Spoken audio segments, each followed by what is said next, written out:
Bismillahirrahmanirrahim. Assalamualaikum warahmatullahi wabarakatuh. Allah Subhanahu wa taala berfirman, A'udzu billahi minasyaitonir rajim. Bismillahirrahmanirrahim.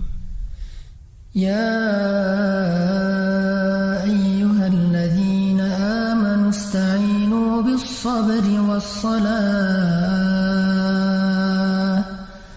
Innallaha ma'as-sabirin.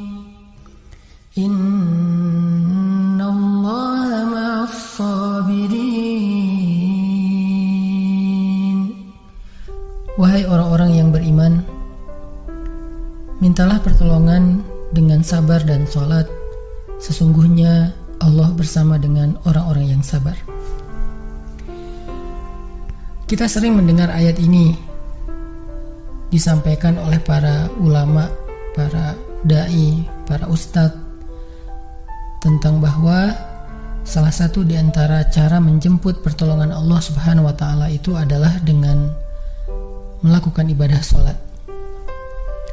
Pertanyaannya adalah, sholat yang seperti apakah yang bisa menjemput pertolongan Allah dalam kehidupan kita pada saat kita sedang mengalami ujian yang berat?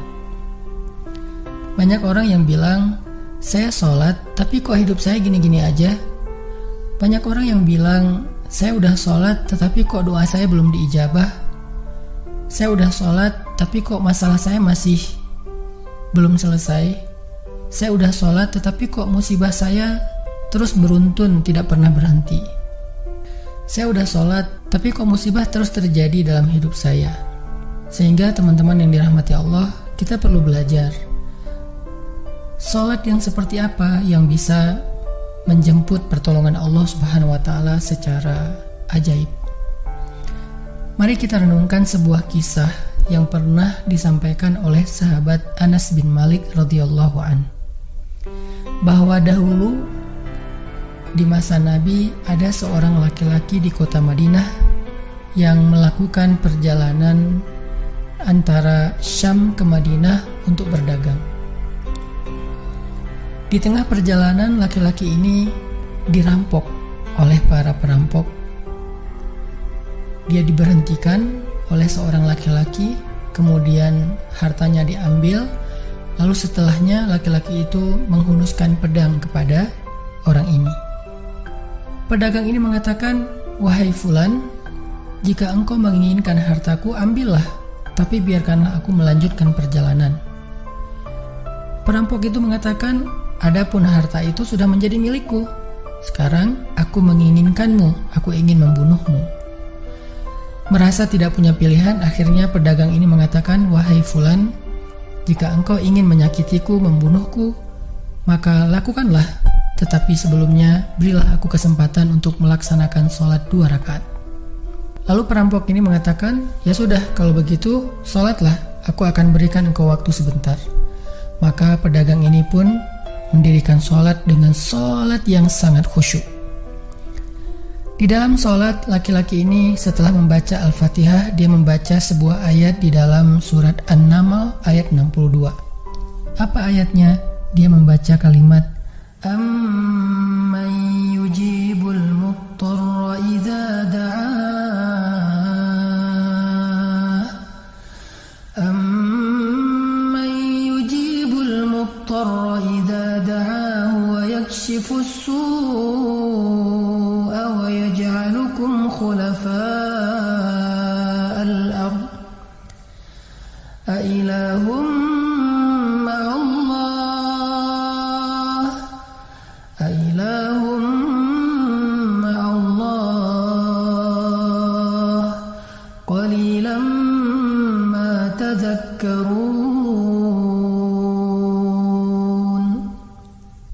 Bukankah dialah Allah yang memperkenankan doa orang yang dalam kesulitan apabila dia berdoa kepadanya, dan menghilangkan kesusahan dan menjadikan kalian sebagai khalifah di muka bumi? Apakah di samping Allah ada Tuhan lain yang patut disembah atau dimintai pertolongan? Sedikit sekali dari nikmat Allah yang kalian ingat. Shadaqallahul azim.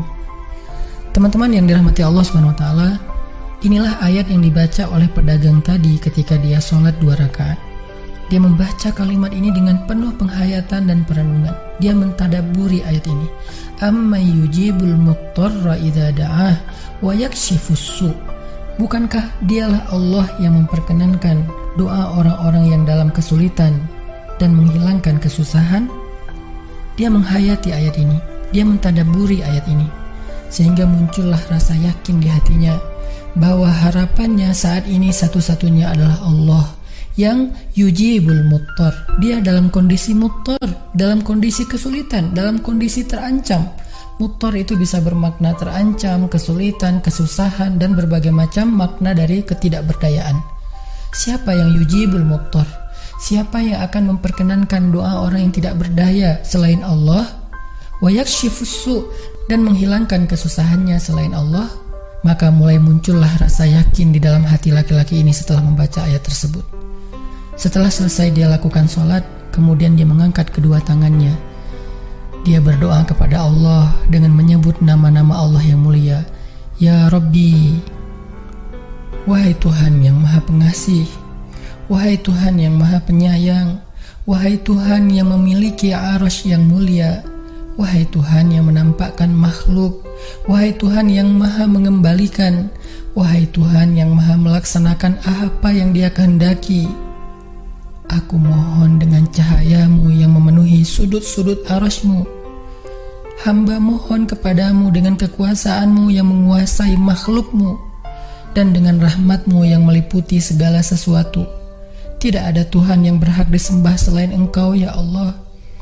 Wahai Tuhan yang maha penolong, tolonglah aku.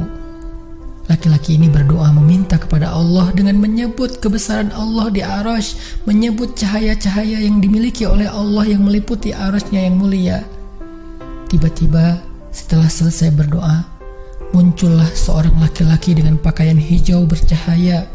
Dia mengendarai seekor kuda berwarna abu. Dia mengeluarkan pedang. Lalu perampok tadi mencoba untuk menyerang laki-laki berkuda itu. Tetapi laki-laki berkuda itu menendang dengan kudanya sehingga perampok ini terhempas, terjatuh.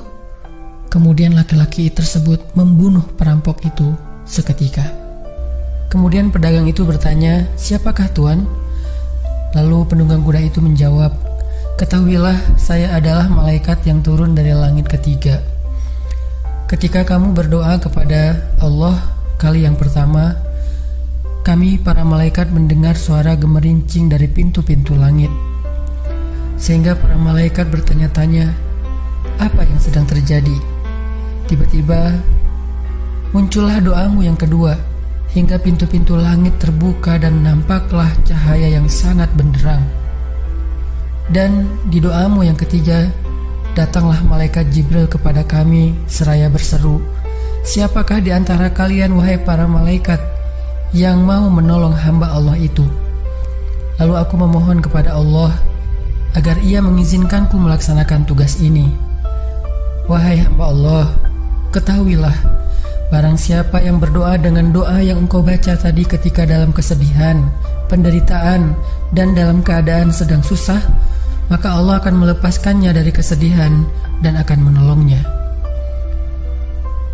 Teman-teman yang dirahmati Allah Subhanahu wa taala, itulah salah satu kisah tentang keajaiban sholat seorang pedagang yang dengan sholat itu Allah Subhanahu wa taala mendatangkan pertolongan yang luar biasa dalam masalahnya.